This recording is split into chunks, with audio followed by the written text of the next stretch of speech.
Olá, queridos, graça e paz sobre a sua vida. Mais uma aula do nosso curso Maturidade no Espírito, aula 5, ainda no princípio de revelação na palavra. Vamos falar sobre a revelação no Espírito. Na vida cristã, o ponto mais importante é o conhecimento espiritual, a revelação.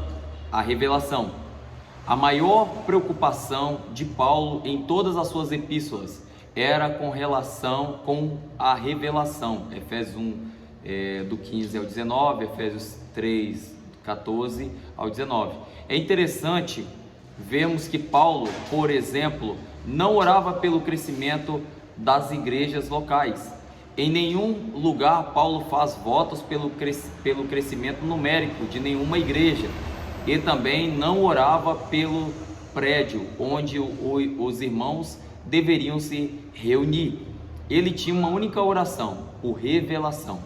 Precisamos entender que o Novo Testamento tem um ponto central. Devemos orar por coisas como essas que mencionei, porque elas têm a sua devida importância, mas não são o ponto central. O ponto central de todo o Novo Testamento é Cristo.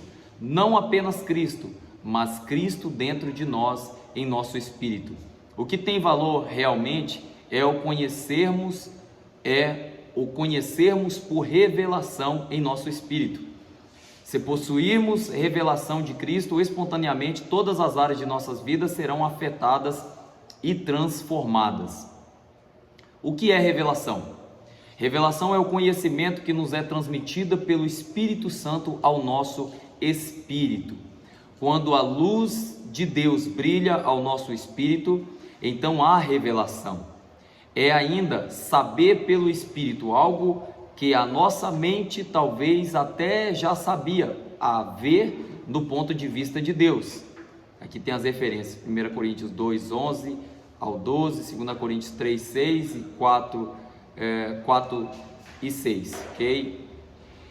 Revelação não é descobrir algo que ninguém conhecia na palavra de Deus. Antes, é ver as mesmas coisas com luz do Espírito.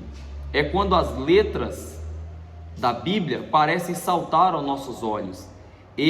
Aquilo que já sabíamos com a mente adquire agora uma intensidade e uma realidade antes desconhecidas. 2. O processo de revelação. A revelação é algo que ocorre primeiramente no nosso espírito. O Espírito Santo transmite uma verdade ao nosso espírito, que por sua vez transmite para a nossa mente, que por si só não pode ter revelação de Deus. Há uma grande diferença entre o conhecimento mental e o conhecimento espiritual. O mental não tem o poder de mudar ninguém. Porque muitas pessoas até conhecem a palavra de Deus e mesmo assim não são transformadas, simplesmente porque estas coisas de Deus se discernem espiritualmente, ou seja, por revelação. Uma coisa é o conhecimento natural e carnal, outra coisa é o conhecimento espiritual ou a revelação. Paulo diz que antes ele conhecia a Jesus na carne, mas depois passou a conhecê-lo pelo Espírito. Assim que nós daqui por diante a ninguém conhecemos segundo a carne. E se antes conhecemos Cristo segundo a carne, já agora não conhecemos deste modo, 2 Coríntios 5:16. Essa palavra aqui, ela é tão importante porque você vai conhecer muita gente dizendo assim, eu conheço Deus. Não, eu conheço a Deus, eu sou filho de Deus, e não fala isso sem nenhum entendimento. Fala pela cultura, né? Porque o Brasil, a nossa cultura, ela é cristã, né? E as pessoas acham que só por ela ter ouvido falar, elas conhecem. Não, eu posso ouvir falar de muita gente, né? Eu posso ouvir falar do presidente Trump, mas eu não conheço o Trump. Eu posso ouvir falar do Bolsonaro, mas eu não conheço o Bolsonaro. Então, ou seja, ouvir falar de alguém não quer dizer que eu tenho intimidade com aquele alguém. Então, a primeira coisa que nós precisamos compreender sobre a revelação é que a palavra em si é uma letra, mas a palavra com o Espírito Santo, ela se transforma em revelações ao meu espírito. Então Deus, ele quer abrir a nossa consciência pelo Espírito. A nossa consciência, uma vez foi aberta para o pecado, tornou-se prazeroso o pecado, porque a consciência está caída, mas agora, quando a consciência descobre Cristo, Jesus Cristo, então a palavra que outrora era apenas letra, agora se transforma em palavras de vida eterna. Amém? Então, a oração por revelação, vamos lá. A maior preocupação de Paulo era a de que os crentes tivessem revelação de Deus, como se observa em Efésios 1, 15 ao 19, Efésios 3, 14 ao 19, Filipenses 1, 9 e Colossenses 1, 9 ao 12. Ele sabia que quando houvesse revelação, naturalmente as pessoas seriam transformadas pela ação da palavra. Espontaneamente, a fé se manifesta e a unção é a vida de Deus, e a vida de Deus irão transbordar. Quando a revelação de Deus vem, então há crescimento, discipulado, maturidade cristã, missões, novos líderes, e tudo ou mais é apenas consequência de termos as nossas vidas impactadas pela luz do Espírito Santo. Fazendo menção de vós nas seguintes orações, para que o Deus de nosso Senhor Jesus Cristo, o Pai da glória, vos conceda espírito de sabedoria e de revelação no pleno conhecimento dele, iluminados os olhos do vosso coração, para saberdes qual é a esperança do seu chamamento, qual a riqueza da glória da sua herança nos santos e qual a suprema grandeza do seu poder. Efésios 1, 15 ao 19. Na medida em que os nossos olhos espirituais se abrem e entendemos com todos os santos a medida do seu poder dentro de nós, então há uma explosão de poder e autoridade. Quando refere aqui, toda vez que a Bíblia refere a santos, está dizendo a homem e mulher de Deus, que já vivem uma vida para Deus, ok? Isso é santo. Vive uma vida de separação, separada já, crentes, cristãos. Esses são os santos que a Bíblia relata aqui, ok? Por esta causa me ponho de joelho, a fim de poderes compreender qual é a largura, o comprimento, a altura, a profundidade, e conhecer o amor de Deus, que exerce todo entendimento, para que sejais tomado de toda a plenitude de Deus. Efésios 3, 14 ao 19. O amor de Deus excede todo entendimento, por isso ele ora por revelação, pois a mente sozinha não pode entender. Para que os crentes fossem tomados de toda a plenitude de Deus, eles precisam ter revelação desse amor. E também faço esta oração, que o vosso amor aumente em pleno conhecimento e toda percepção. Filipenses 1, 9 a 11. Essa percepção da qual Paulo fala é algo espiritual e não mental. A vida cristã não consiste em acúmulo de conhecimento mental, mas em avançar em níveis novos de revelação no Espírito. Por esta razão, não cessamos de orar por vós e de pedir que transbordeis de pleno conhecimento em toda sabedoria e entendimento espiritual, a fim de viverdes modo digno do Evangelho. Colossenses 1, 9 ao 12.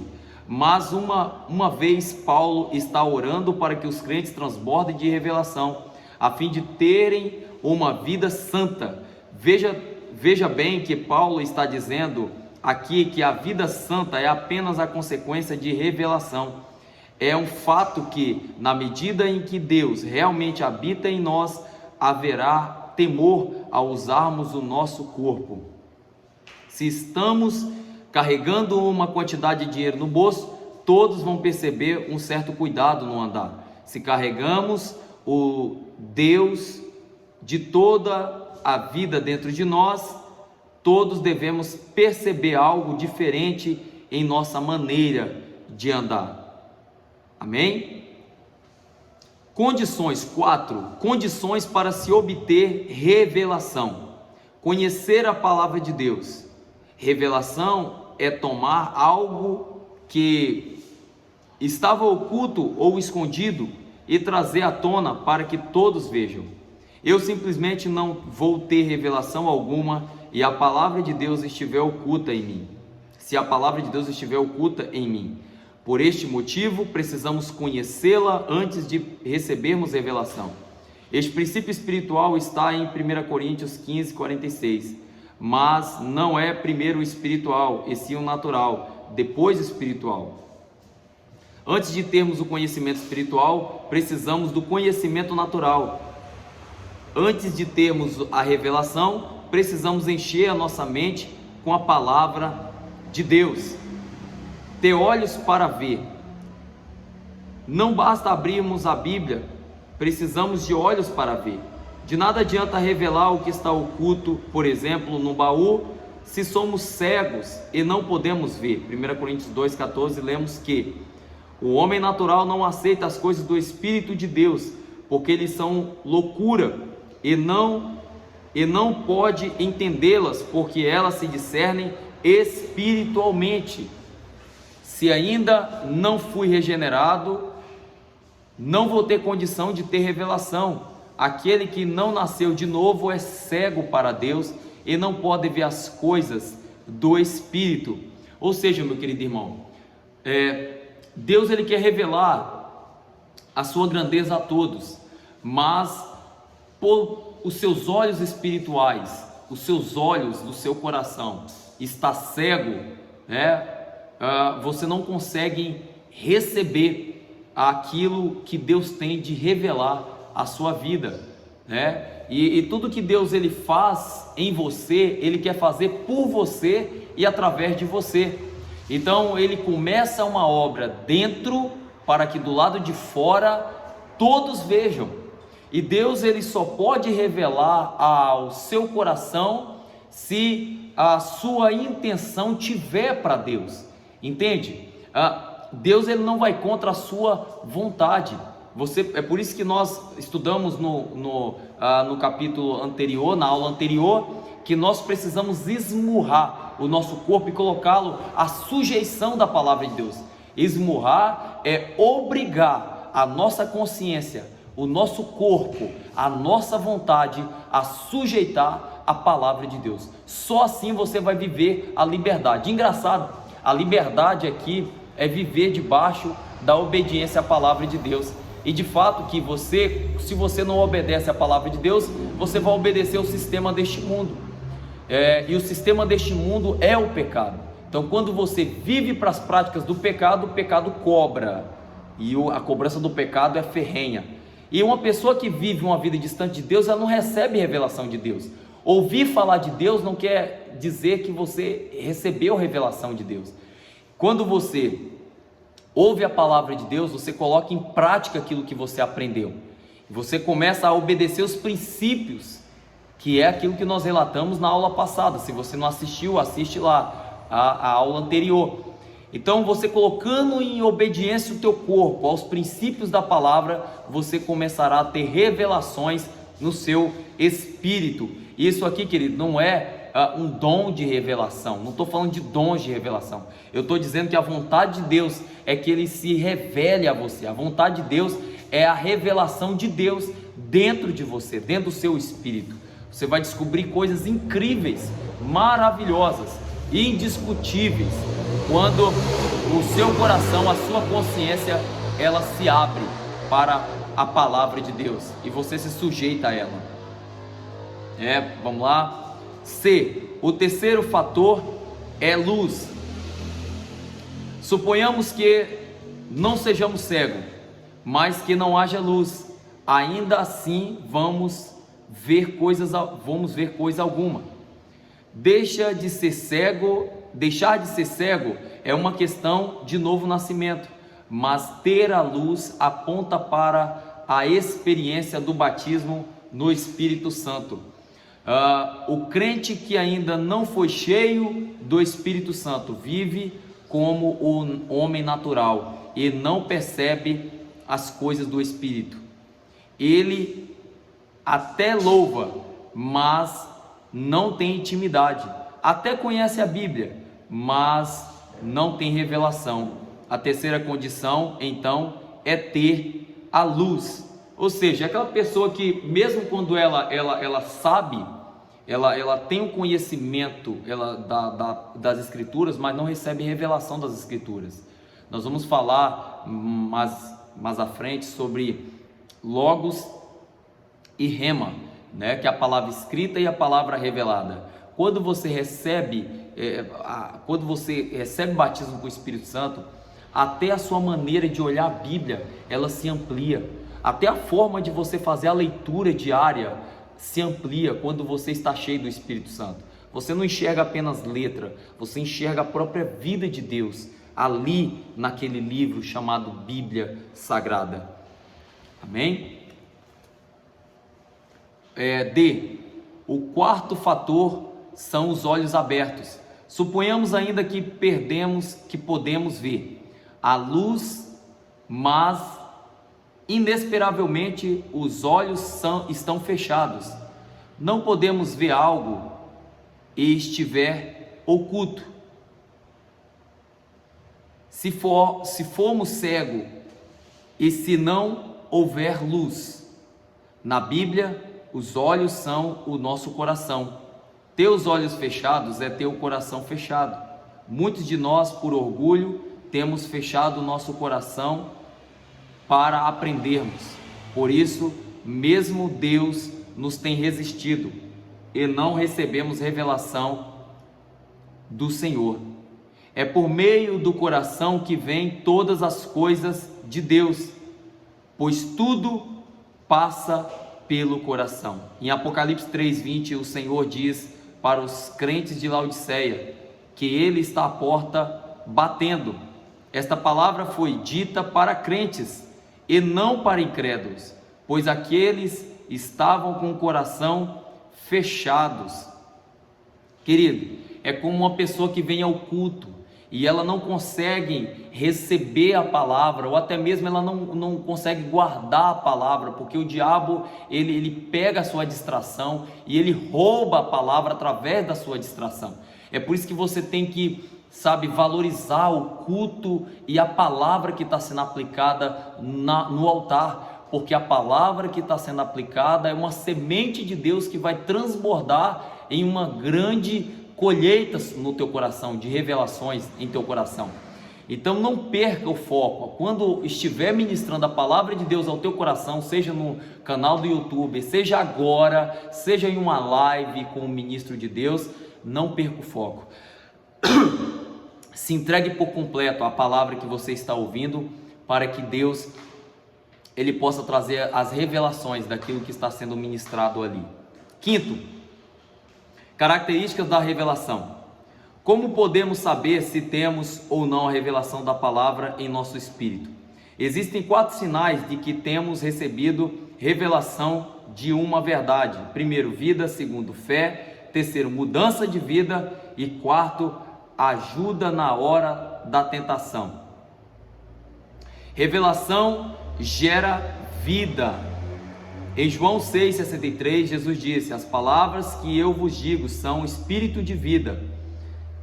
Quando o Senhor fala conosco na palavra, isto gera vida dentro do nosso ser. A primeira característica de alguém que recebeu revelação do Senhor é que ele será cheio de vida. A letra é morte, mas a palavra que sai da boca de Jesus vem acompanhada do seu corpo, e o sopro vem acompanhada de seu sopro, e o sopro é o Espírito. É da união da palavra com o Espírito que a vida é gerada. Quando o Senhor fala, então há luz, porque a luz é vida. João 1:4. Sempre que o Senhor fala, a vida e nos enchemos de luz, pois a revelação da palavra nos enche. O vinho é símbolo de vida. Alguém cheio de vinho se parece com alguém cheio de vida. Quando alguém se enche de vinho, ele vai se sentir mais corajoso, mais audacioso, ficará mais sorridente, cheio de alegria, se tornará falante, com muito ânimo e disposição. Até a pele vai mudar, se tornando mais rosada, e os olhos mais brilhantes. Tudo isso é a vida se manifestando. Quando nos enchemos do Senhor, nós temos todas essas expressões de vida, mas com a realidade. Sempre que a palavra de Deus queime em nossos corações, a vida se manifestará, uma vez que Jesus é a palavra de vida. A vida de Deus fluindo em nós é autoridade em nossa boca e tem o poder de destruir a morte. Nossa palavra, então, gerarão vida nos outros. Não podemos explicar a vida adequadamente, mas podemos percebê-la. Onde quer que ela se manifeste, a letra sozinha mata, mas a palavra revelada gera vida. Aqui, veja bem, aqui o autor fala acerca do vinho, né? O autor deste estudo, ele fala acerca do vinho, que é símbolo de vida, de fato sim, e inclusive até na época em que nós vamos ser arrebatados com Cristo, a Bíblia nos fala que nós sentaremos na mesa do Senhor e Ele nos servirá sim do vinho envelhecido, né? E nós ficaremos alegres com o Senhor. Mas veja bem, querido, eu quero fazer uma pequena reflexão com você aqui, para você que bebe, você que bebe vinho, você que bebe bebida alcoólica, preste atenção. A bebida, ela é embriaguez, ela embriaga.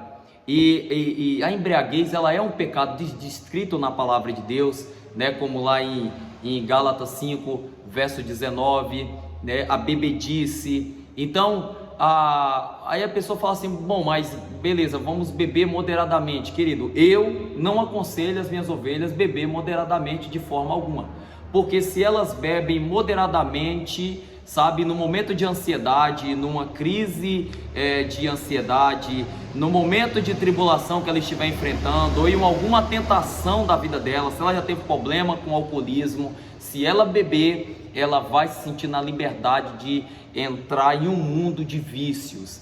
Então, uma vez que ela experimenta, ela vai ser sempre tentada a beber, mesmo não estando passando por esse tipo de crise pela qual eu mencionei. Então eu não aconselho pessoas fazerem uso de bebidas alcoólicas aqui na igreja, devido a isso. Uma pessoa, quando ela traz a bebida alcoólica para dentro da tua casa, seus filhos vê você bebendo, ela não vai ver aquilo como algo social, e sim como um hábito ou um vício.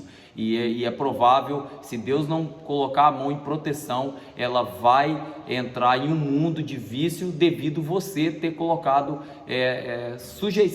ter sujeitado a esse tipo de prática, tá? Então eu não aconselho, não é pecado apenas beber, mas é embriaguez. O problema é que a Bíblia diz que um abismo atrai outro abismo. Uma vez que você experimenta um pouco, no momento de crise, de ansiedade, nervosismo, momento de tentação, e principalmente pessoas que já viveram uma vida de prática de bebedice, né, de alcoolismo, elas vão ser tentadas e vão cair neste pecado e provavelmente pode ser até venha morrer por causa disso. Então eu não aconselho vocês fazerem uso de álcool. O vinho aqui descrito quando Jesus estivermos na borda do cordeiro, comendo e bebendo na mesa do Senhor, pode ter certeza que aquele vinho não vai afetar a nossa consciência pecaminosa, mas ainda aqui neste mundo a nossa consciência ela é afetada sim por causa de bebida alcoólica. Então fuja desse tipo de prática, ok? É o meu posicionamento,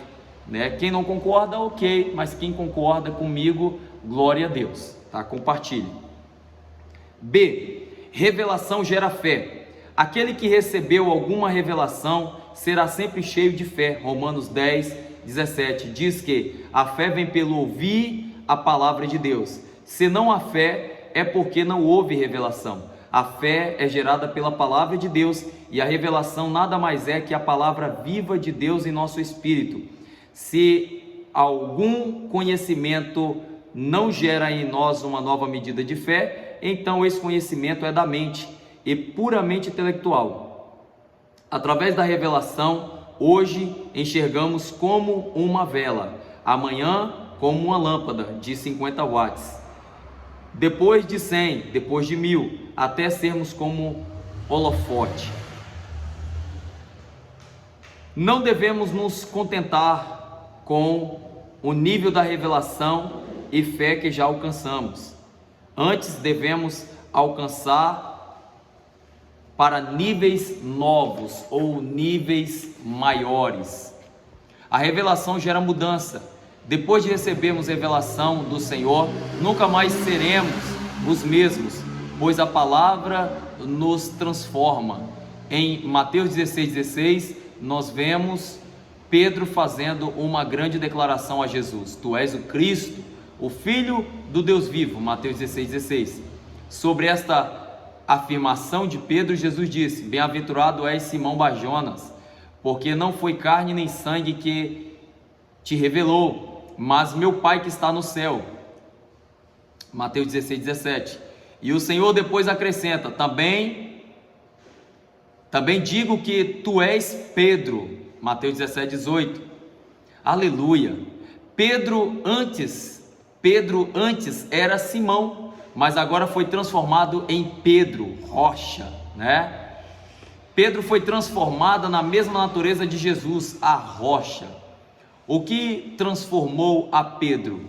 Jesus disse que foi a revelação que ele recebeu do Pai. A cada nova revelação que recebemos, fomos transformados pela glória, de glória em glória, até alcançarmos a semelhança de Jesus. Tudo o que precisamos, portanto, é conhecer o Senhor por revelação no Espírito. Quando isso ocorre, naturalmente, somos transformados. Quando alguém diz ter revelação de alguma verdade, mas esta revelação não o transformou de forma alguma, então a sua revelação é questionável. Revelação gera mudança de vida. Se em sua vida não tem havido mudanças, está faltando a luz sobre a palavra. D. E finalizamos. A revelação nos sustenta na tentação. Quando uma verdade é aprendida só na mente, ela não nos ajuda na hora dos ataques do diabo, mas quando é algo que queime nosso coração, sabemos que haverá fé para destruir a ação do inimigo. A revelação é progressista e é como uma luz da aurora que vai brilhando mais e mais até ser dia perfeito. Provérbios 4,18. Antes andávamos em trevas, mas agora a cada dia recebemos nova medida da luz de Deus. Hoje vemos obscuramente, mas vem chegando o dia em que o veremos face a face, tal qual Ele é. 1 Coríntios 13:12. Querido, quanto mais você busca pela presença do Senhor, mais Deus vai se revelando ao teu coração. E eu costumo falar aqui, perguntar para as pessoas o que ela sentiu, né? Quando ela recebe oração, quando ela começa a descobrir a Deus, quando ela passa pelo encontro com Deus, o que ela sente quando ela aceita Jesus. Nós vemos que a nossa mente se abre, os nossos olhos se ampliam, você começa a enxergar o mundo com outra ótica, você começa a enxergar o mundo como ele verdadeiramente é, e o brilho do mundo, né, perde a cor, o mundo perde a cor, e o reino de Deus, ele toma conta de nosso ser. Querido, a maior revelação de Deus para a sua vida não é aquela que vai surgir da boca de alguém, mas da palavra de Deus em seu espírito. Deus quer revelar ao seu espírito aquilo que somente com a sua carne ela vai ter que sujeitar. Então você, meu amigo, minha amiga, você que me vê neste momento, que me assiste agora a essas aulas, está aprendendo que A maior mudança que você vai ter vai ser quando você receber a revelação de quem Jesus é, e não do que você ouviu através da tradição, e não do que você apenas ouviu falar, mas daquilo que Deus, o Espírito Santo, revelou ao seu espírito. Essa é a vontade de Deus, é revelar ao seu espírito aquilo que ainda não foi revelado a você. E é isso, essa é mais uma aula, do curso Maturidade no Espírito, a 5ª aula. E tem pessoas que vão continuar buscando por revelações, e eu não estou aqui fazendo crítica a nenhuma igreja que promove esse tipo de movimento, mas eu estou dizendo para você que não haverá mudança na sua vida com uma revelação dita na boca de alguém. A mudança, ela vem de dentro para fora, e é Deus se revelando dentro do seu coração. Você pode ouvir revelação, irmão, sua vida inteira, minha irmã. Sua vida inteira você pode ouvir revelação de 200 pessoas, 300, 1000 pessoas. Não vai mudar nada na sua vida se você não decidir mudar através daquilo que você ouve e daquilo que o seu espírito está pedindo dentro de você. Seu espírito clama, Abba, Pai, ou seja, paizinho, Abba, papai, paizinho. O seu espírito clama por mais de Deus. Se você continuar alimentando a tua carne, e quando eu digo alimentar a tua alma, a tua consciência, com coisas deste mundo, com coisas que automaticamente geram prazeres a você, e não colocar o teu corpo a sujeitar à vontade de Deus, você vai viver um prisioneiro achando que é livre. A verdadeira liberdade está em receber a revelação de quem Deus é, e não de ouvir falar, e não do que a tradição diz, e não do que a cultura diz. Aquilo que só você sabe que você precisa é a revelação de Deus. Amém? Que Deus te abençoe, em nome de Jesus, e até a próxima aula.